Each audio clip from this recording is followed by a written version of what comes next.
219 ఆలయాల విధ్వంసాలు జరిగితే ఒక్కరిని కూడా పట్టుకోలేదు సీఎం. ఏడుకొండల వెంకటేశ్వరుడితో మీరు ఆటలాడుకుంటున్నారు. నామరూపాలు లేకుండా పోతారు ఒక్కొక్కడు. వైఎస్ఆర్పీని ఎందుకు బ్లేమ్ చేయొచ్చు? ఇంతకన్నా దారుణమైన పరిస్థితులు ఎప్పుడైనా రాష్ట్ర చరిత్రలో ఎక్కడైనా జరుగుతాయా? చాలా మంది స్మెల్ తేడా వచ్చింది, ఏదో ఒక తేడా ఉంది, ఏదో ఒక డిఫరెన్స్ ఉంది అని చాలా మంది కంప్లైంట్ చేశారంట. హాయ్ గైస్, అందరికి మీ అందరూ బ్రిటిష్ సిపాయ్ మ్యూటినీ గురించి వినే ఉంటారు కదా. ఎందుకు జరిగిందో తెలుసా? 1857లో జరిగింది. అది బ్రిటిష్ వాడే గన్స్ క్యాట్రిజెస్ లో, అంటే ఇలా నోట్తో పెట్టి తీయాలన్నమాట దాన్ని. అంటే యూనో కదా, పాతకాలంలో అంత అడ్వాన్స్డ్ గా లేదు గన్స్.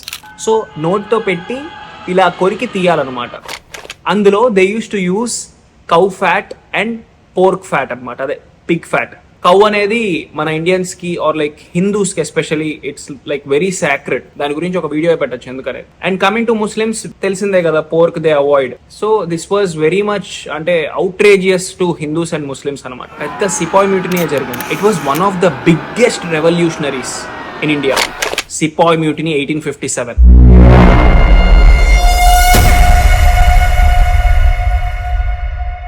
అది first revolt against British from India. దీన్ని బట్టి మీకు ఏమర్థమైంది? రిలీజియస్ ఫ్యాక్టర్స్ అనేది మన ఇండియన్స్ అంత సీరియస్ గా తీసుకుంటారు. ఇంత రిలీజియస్ కన్సిడరేషన్ ఉన్న హిందూస్ లో రీసెంట్ గా ఒక ఘోరమైన ఇన్సిడెంట్ జరిగింది. తిరుమల వెంకటేశ్వర స్వామి లడ్డూ ప్రసాదాల్లో అనిమల్ ఫ్యాట్స్ ఉన్నాయి.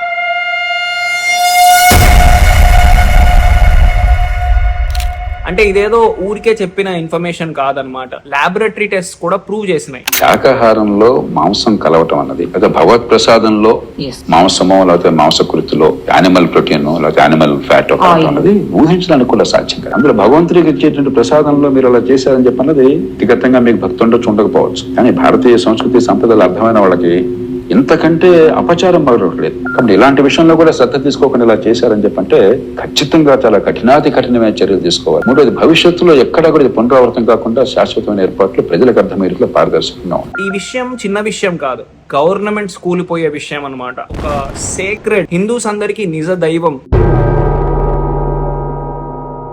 హిందూస్ అందరికీ యునో మహాజ్యోతి వెంకటేశ్వర స్వామి.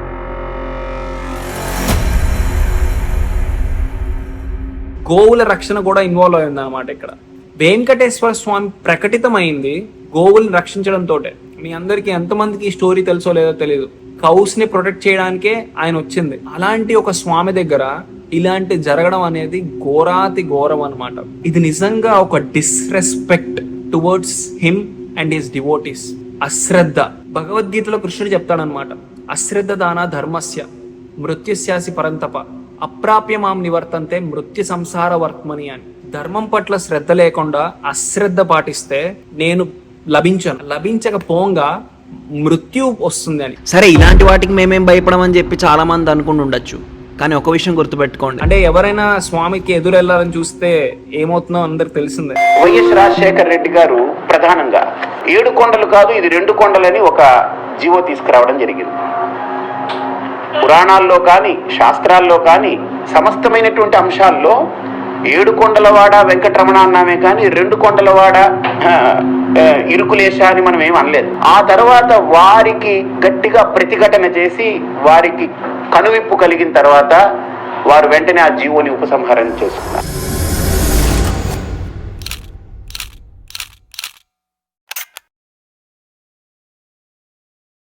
మనం ఒక మొక్కుకొని తిరుమల వస్తా అని చెప్పేసి వెళ్ళలేదు అనుకోండి, స్వామి ఒప్పుకోరు. ఎందుకంటే భక్తులకి నేను నిజదైవం, నేను ఉన్నాను, చూస్తున్నాను అని చెప్పేసి ఒక నిర్వచనం అనమాట. అయితే అందరిలాగా ఏదో మాట్లాడి వీడియో పెట్టడం కరెక్ట్ కాదు. ఈ విషయం గురించి ప్రాపర్ గా తెలుసుకొని ప్రాపర్ గా రీసెర్చ్ చేసి మాట్లాడాలి. ఫస్ట్ ఆఫ్ ఆల్ ఈ వీడియోని డెఫినెట్ గా షేర్ చేయండి. ఎందుకంటే ఇందులో ఒక ప్రాపర్ ఫ్యాక్ట్స్ ఉన్నాయన్నమాట. ఒక థరో ఇన్వెస్టిగేషన్ చేసి, ఒక రీసెర్చ్ చేసి, ఒక అన్ని వైపుల నుంచి చూసిన తర్వాత will come to a conclusion. Coming to the first aspect, first thing, non Hindu workers in Tirumala దేవస్థానం.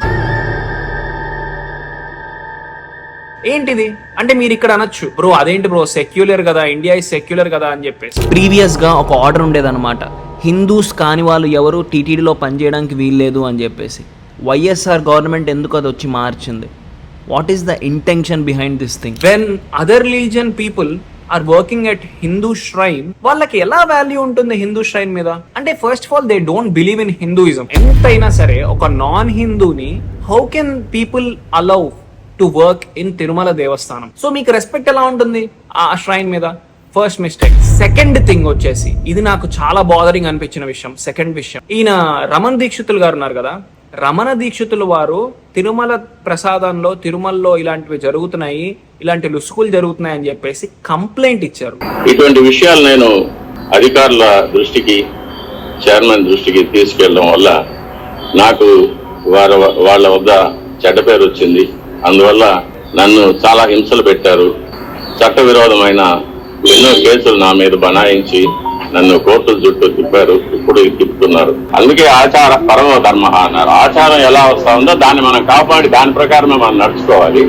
కాబట్టి ఈ మార్పుకు నేను ఒప్పుకొని చెప్పాను. అప్పుడు ఆ కంప్లైంట్ ఎందుకు సీరియస్ గా తీసుకోలేదు? ఒక రమణ దీక్షితులు లాంటి వాళ్ళు ఒక కంప్లైంట్ చేశారంటే, ఒక ప్రధాన అర్చకుడు దాన్ని ఎందుకు సీరియస్ గా కన్సిడరేట్ చేసి దాన్ని ఎందుకు మీరు వెలుగులోకి తీసుకురాలేదు? ఆయన మాట్లాడుతున్నప్పుడు ఈ వీడియోలో ఆయన కంట్లో కన్నీళ్లు చూడండి, మీకు అర్థమవుతుంది. And coming to the third aspect, Nandini అనే ఒక ఘీ కంపెనీ ఇది వరకు అంతా తిరుమలకి ఘీ ప్రొవైడ్ చేసేవాళ్ళు. యూజువల్ గా మీ అందరికి తెలిసి ఉండకపోవచ్చు ఈ పాయింట్, లడ్లు ఒక రోజు చేయడానికి 15,000 లీటర్ల ఘీ కావాల్సి వస్తుంది. ఆ ఘీ అంతా ఇది వరకు అంతా నందిని ఘీ సప్లై చేసేది. వైఎస్సిఆర్పి టైంలో నందినికి కాకుండా వేరే కంపెనీకి ఇవ్వడం జరిగింది. ఎందుకు అంటే నందిని ఘీ వాళ్ళు సమ్వేర్ అరౌండ్ 400 కి బిడ్ చేశారు. వీళ్ళు ఇంకో కంపెనీ వాళ్ళు వచ్చేసి 325 కి బిడ్ చేశారు అనమాట. మామూలుగా ఆవు నెయ్యి ఎంత ఉంటుంది కేజీ? 900 నుండి 1000 రూపాయల దాకా ఉంటుంది. మీ అందరికి తెలుసో లేదో, ఒక స్వచ్ఛమైన ఆవు నెయ్యి చాలా కాస్ట్లీ ఉంటుంది. కొత్తగా ఒక కంపెనీ వచ్చేసి అతి తక్కువ బిడ్ చేసింది అనమాట. సమ్వేర్ అరౌండ్ 325 రూపీస్ కి బిడ్ చేసింది. ఏమాత్రం ఆలోచించకుండా అరే ఇంత తక్కువకి ఎందుకు బిడ్ చేస్తుంది అని ఏమాత్రం ఒక థాట్ చేయకుండా ఆ కంపెనీకి వీళ్ళు బిడ్డింగ్ ఇచ్చేసారు. కాంట్రాక్ట్ వాళ్ళకి సైన్ చేస్తారు, బిడ్ వాళ్ళకి అప్రూవ్ చేశారు. అక్కడి నుంచే ఈ కాన్సెప్ట్ అడల్టరేషన్ స్టార్ట్ అయింది. అండ్ మోర్ ఎవర్ చాలా మంది రిపోర్ట్ చేశారు, ఎందుకో నాణ్యత కనిపించట్లేదు వస్తువుల్లో, చాలా తక్కువ స్థాయి లాగా ఉంది ఇవన్నీ అని చెప్పేసి దీన్ని రిపోర్ట్ కూడా చేశారు.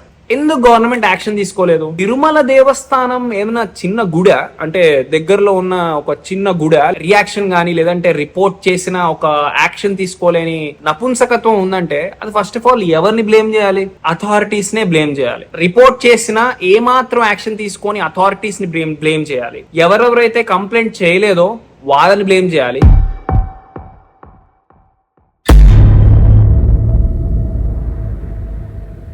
ఇంత జరుగుతుంటే తిరుమల టీటీడీ కూడా చాలా తప్పు ఉంది. అసలు అథారిటీస్ ఎందుకు ఇన్యాక్టివ్ గా ఉన్నాయి? ఎందుకు ఏమాత్రం యాక్షన్ తీసుకోలేదు? రిపోర్ట్ చేయలేదంటే అనుకోవచ్చు, రిపోర్ట్ చేశారు అంటే రమణ దీక్షితుల వారు అండ్ చాలా మంది కొంతమంది రిపోర్ట్ చేసినా సరే ఎందుకు యాక్షన్ తీసుకోలేదు? నెగ్లిజెన్సా, బలుపా? స్వామి దగ్గర ఇలాంటివి చేస్తే మహాపాపం అంటుతుందని తెలీదా? వైఎస్సిఆర్పి వాళ్ళు కూడా ఇన్వాల్వ్ అయి ఉన్నారని నా personal feeling. YSRCP is definitely guilty for this. ఇంతకన్నా దారుణమైన పరిస్థితులు ఎప్పుడైనా రాష్ట్ర చరిత్రలో ఎక్కడైనా జరుగుతాయా అని ఒక ముఖ్యమంత్రి స్థానంలో ఉన్న వ్యక్తి టీటీడీ వెంకటేశ్వర స్వామి గుడిని అపవిత్రత పాలు చేస్తూ మన గుడిని, మన వెంకటేశ్వర స్వామిని మనం తగ్గించుకుంటున్నాం. మన వెంకటేశ్వర స్వామిని ఈ మన వెంకటేశ్వర స్వామి అని ఇప్పుడు అని మ్యానిపులేట్ చేస్తున్న విషయాన్ని నేను తీవ్రంగా అబ్జెక్ట్ చేస్తున్నాను. మీ అందరికీ ఒక 3 పాయింట్స్ చెప్తాను, జాగ్రత్తగా వినండి. ఈ జగన్మోహన్ రెడ్డికి వెంకటేశ్వర స్వామి పట్ల భక్తి శ్రద్ధ లేదు. He doesn't even accept lord Venkateswara as God. దీనికి ప్రూఫ్ ఏంటంటే 5 సార్లు జగన్ తిరుపతికి వెళ్ళడం జరిగింది. ఏ ఒక్కసారి కూడా TTD declaration form, a form which needs to be signed by a non-believer or non-Hindu that he is believing the customs and traditions of Tirumala Tirupati and also respecting Lord Venkateswara. Christian మతానికి చెందిన ఈ జగన్ ఆ form ని sign చేయలేదు, which means he doesn't believe Venkateswara. నువ్వు non believer అయి ఉండొచ్చు, నువ్వు క్రిస్టియన్ అయి ఉండొచ్చు, కానీ ఆ ఫామ్ సైన్ చేయడం is a very basic thing. ఆ ఫామ్ సైన్ చేయడం యు రెస్పెక్ట్ హిమ్ అని ప్రూఫ్. అది కూడా చెయ్యట్లేదంటే దాని అర్థం ఏంటి? మన వెంకటేశ్వర స్వామిని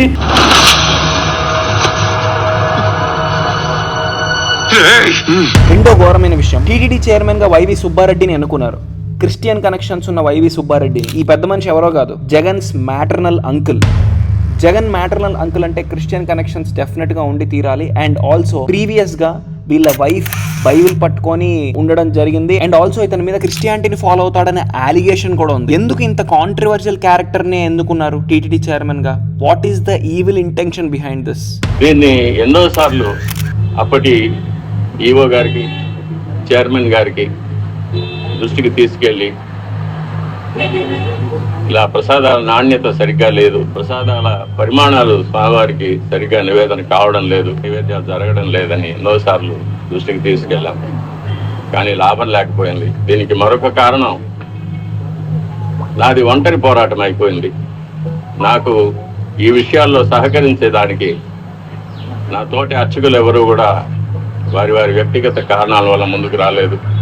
ప్రధాన పరిచారకులైన వాళ్ళు రాలేదు. ఇది ఈ 5 ఏళ్ళు నిరభ్యంతరంగా ఈ మహాపాపం జరిగిపోయింది. అయితే ఈ విషయాన్ని ప్రూవ్ చేయడానికి మన దగ్గర ప్రూఫ్స్ లేవు, కానీ వాళ్ళ ఈవిల్ ఇంటెన్షన్స్ మాత్రం క్లియర్ కట్గా అర్థమవుతున్నాయి, మన మనసాక్షికి అర్థమవుతుంది. ఒక పని చేయండి, మీరే ఆలోచించండి, ఎందుకు ఈ రమణ దీక్షితులు గారు క్లియర్గా మెన్షన్ చేసి చెప్పారు పాత గవర్నమెంట్లో ఇలాంటివి జరుగుతున్నాయి, రిపోర్ట్ చేసినా కన్సిడర్ చేయలేదు, ఇది ఏది అని చెప్పేసి.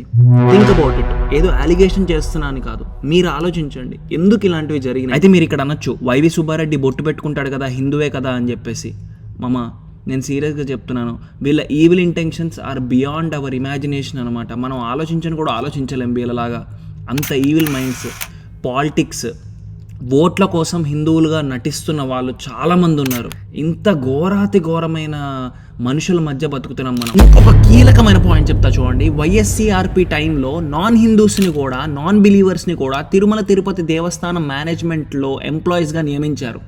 దీనికి ఏం సమాధానం చెప్తారు? ఎందుకు వైఎస్సీఆర్పీ గవర్నమెంట్ టైంలోనే నాన్ హిందూస్ని, నాన్ బిలీవర్స్ని కూడా టీటీడీ దేవస్థానం మేనేజ్మెంట్ ఎంప్లాయీస్గా నియమించడం జరిగింది? What is the evil intention behind this? అంటే వీళ్ళంతా చేప కింద నీరు లాంటి వారు guys. They are literally trying to destroy eventual గా. ఈవిల్ ఇంటెన్షన్ తో ఉన్న నీచులు వీళ్ళందరూ. డెఫినెట్ గా సనాతన ధర్మ రక్షకం అనే ఒక బోర్డ్స్ ని పెట్టాలి. The reason I had proposed for Sanatana Dharma Parirakshana Board is essential. When you leave it to the political groups, such incidents are likely to happen on a regular basis, which to thwart it and to find a permanent solution or to find a permanent method to mitigate, I think Sanatana Dharma Parirakshana Board, I think we should constitute. I think I'll take it forward, this particular concept. ఎందుకంటే సనాతన ధర్మ రక్షక committees లేవనుకోండి, ఎవరు care తీసుకుంటారు? ఎవరు ఇలాంటి అశ్రద్ధకరమైన విషయాలు జరిగినప్పుడు యాక్షన్ తీసుకోగలుగుతారు? ఎవరుండాలి ఈ కమిటీస్ కి హెడ్ గా? ఎవరైతే ఒక ప్రాపర్ క్యారెక్టర్, ఎవరైతే ఏ రికమెండేషన్స్ ఇవి అవి ఏం లేకుండా వచ్చిన వాళ్ళు, ఎవరైతే డిజర్వ్ దాట్ పొజిషన్ ఉన్నారో వాళ్ళు మాత్రమే చేయాలి, వాళ్ళు మాత్రమే ఇన్వాల్వ్ అయి ఉండాలి. ఎవరైతే ఫియర్లెస్ గా, ఎవరైతే ధర్మం పట్ల అత్యంత శ్రద్ధగా ఉండి, ఎవరైతే దే డిజర్వ్ దాట్ పొజిషన్ అయితే వాళ్ళు ఉండాలి. అప్పుడు అట్లీస్ట్ ఒక భయం భక్తి ఉంటుంది. ఒకప్పుడైతే 1857 లాగా రివోల్ట్ జరిగేది అనమాట. ఎందుకంటే అప్పుడు రిలీజన్ అందరికి చాలా స్పెషల్, అప్పుడు రిలీజన్ అందరికి ఇంపార్టెంట్. ఇప్పుడు in the name of secularity people also are negligent about thing. పోనీ ఏముంది, అరే ఏం పోయిందిలే, అరే ఏముందిరా అంతే కదా, ఇది అది అని చెప్పేసి మన అందరిలో మేజర్ ప్రాబ్లమే అది. ఇప్పుడు ఒక 100 చర్చెస్ అయ్యాయండి తిరుపతిలో. ఈ 100 చర్చెస్లో ఒక 15-20 ఐడెంటిఫై చేశారు మా global Hindu heritage foundation. So మా వాళ్ళు అక్కడికి వెళ్ళి ఫొటోస్ తీసుకుని ఒక 20 ఐడెంటిఫై చేశారు పెద్దవి. చేసిన తర్వాత మేమేం చేసామంటే రైట్ టు ఇన్ఫర్మేషన్ యాక్ట్ కింద మేము అప్లికేషన్ పెట్టాం. మీరేమైనా పర్మిషన్స్ ఇచ్చారా ఈ చర్చెస్కి ఆపరేట్ చేయడానికి? మీకు తెలిసినట్టు మీరేమన్నా లైసెన్సెస్ ఇచ్చారా, లేకపోతే మీరేమన్నా ఫైనాన్షియల్ హెల్ప్ చేశారా అని అప్లికేషన్ పెడితే ఈ government agencies right to information act కింద తహసీల్దార్ గారు, ఆర్డీఓ గారు, కలెక్టర్ గారు, టూడా అంటే తిరుపతి అర్బన్ డెవలప్మెంట్ వాళ్ళు, టూడా, ఈవెన్ టెంపుల్ టీటీడీ దేవస్థానం కూడా రాస్తే వాళ్ళు ఏమన్నారంటే మా నాలెడ్జ్లో ఏవీ లేవు, మాకు తెలీదు, మేమేం పర్మిషన్స్ ఇవ్వలేము. When you stop taking things easily, when you stop thinking about these things as sacred, there the downfall starts అనమాట. ఇంటర్నల్ గా ఒక ఎజెండా ఉండి అవుటర్ ఫోకస్ ఇంకొకటి ఉందనుకోండి, అంటే స్వామికి తెలీదా ఇవన్నీ? ఆయన అంతర్యామి కదా, అన్ని తెలిసి ఉంటది. అందరిలో ఏం నడుస్తుంది, ఏం జరుగుతుంది, థాట్స్ కూడా తెలుసు ఆయనకి. వెంకటేశ్వర స్వామి అంటే ఆషామాషి కాదు, నిలబడిన దైవం, కలియుగ దైవం వెంకటేశ్వర స్వామి అన్నమాట. గోవింద అని ఎందుకంటారు? గోవుల్ని విందారా రక్షించేవాడు కాబట్టి గోవింద అంటాడు. అలాంటి ఒక గోవిందుడి దగ్గరే ఇలా గోవుకి సంబంధించిన అడల్టరేషన్ వస్తే ఎంత బాధాకరమైన విషయం అది. నిజంగా చెప్పాలంటే ఇది చిన్న విషయం కాదు, పొరపాటు కాదనమాట, పాపం. చాలా మంది స్మెల్ తేడా వచ్చింది, ఏదో ఒక తేడా ఉంది, ఏదో ఒక డిఫరెన్స్ ఉంది అని చాలా మంది కంప్లైంట్ చేశారంట. ఆ కంప్లైంట్ ని నెగ్లెక్ట్ చేశారు. ఎందుకు ఆ నెగ్లెక్ట్ వచ్చింది? ఎందుకు ఇంత నెగ్లిజెన్స్ కనిపించింది? అండ్ మోర్ ఓవర్ తిరుమలలో లిక్కర్ సర్వ్ చేయడం ఏంటి? తిరుమలలో నాన్ వెజ్ ఉండడం ఏంటి? ఎప్పుడైతే కొండ మీద ఇలాంటివి జరుగుతాయో ఆటోమేటిక్ గా పవర్ తగ్గిపోతుంది అనమాట. ఎంత చేసినా సరే స్వామికి అందరూ బిడ్డలు లాంటి వాళ్ళే కదా. బిడ్డల్ని ఇంకా ఎలా శిక్షించాలి, ఇంకా ఎలా వీళ్ళని మార్చాలి అని చెప్పేసి వదిలేస్తాడనమాట స్వామి వదిలేయడం అనేది అత్యంత ఘోరమైన విషయం. అంతకంటే ఏం శిక్ష అవసరం లేదు. అది ఎండ్లెస్ సైకిల్స్ అనమాట, బర్త్ సైకిల్స్. పుడతాం ఇంకా అంతుండదు దానికి. అదే నరకం కదా. వెంకటేశ్వర స్వామి వైభవం అంటే చిన్న విషయం కాదు. ఆయనకి ప్రతిదీ పవిత్రంగానే జరగాలి, పవిత్రంగానే ఉండాలి. ఆ శాంక్టిటీ మెయింటైన్ చేయాలి. ఆయనకు వచ్చే పువ్వుల నుండి జనాలకి ఇచ్చే ప్రసాదాల దాకా ప్రతిదీ ఒక పద్ధతిగా, ఒక పవిత్రతతో జరగాలి. I wish everyone who are seeing this video raises voice against these kind of things.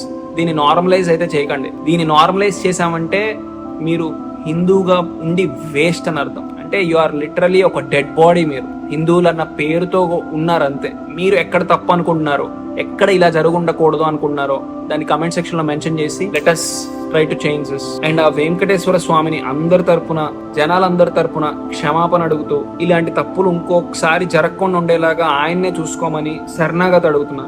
మన ధర్మాన్ని చెడగొట్టడానికి, పడగొట్టడానికి చాలా మంది వస్తారు.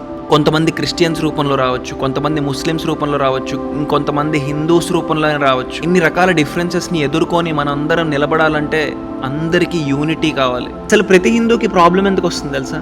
హిందూకి కన్వర్జెన్స్ చేయడం తెలియదు, హిందూకి ఈ కుట్రలో ఇవన్నీ తెలియదు. మనకు తెలిసిందల్లా ఒకటే, మంచిగా ఉండడం. ఆ మంచితనం అనేది చాతగానితనం కాకూడదు. Let us all unite and save our dharma.